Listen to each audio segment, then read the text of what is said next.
In this tutorial, I'm gonna show you how to add a freeze frame effect to your video using Flixier. You won't need to download or install anything, just head over to Flixier.com and click on Start Editing. From there, you can upload your video from your device or use any of the other import options like scanning a QR code to import videos directly from your phone.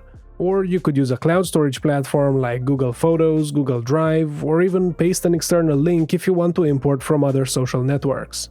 Once the video is uploaded, it will appear in your library on the left side. You need to add it to the timeline at the bottom of the screen either by dragging it there or by clicking the plus button. After it's on the timeline, you can zoom in on it using the scroll wheel to get a little more precision. Move the cursor to where you want to apply your freeze frame. If you want to be even more precise, use the left and right arrow keys on your keyboard to find the exact frame you desire. When you're on the frame that you want to freeze, right-click and select Add Freeze Frame. This will automatically add it to your video and show you the duration that it will last. Once you click Add, a shorter section with diagonal lines will appear on the timeline indicating the duration of the freeze frame.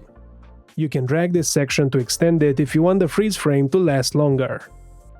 After deciding on the duration of the freeze frame, all that's left to do is to click Export and your video will be ready in no time.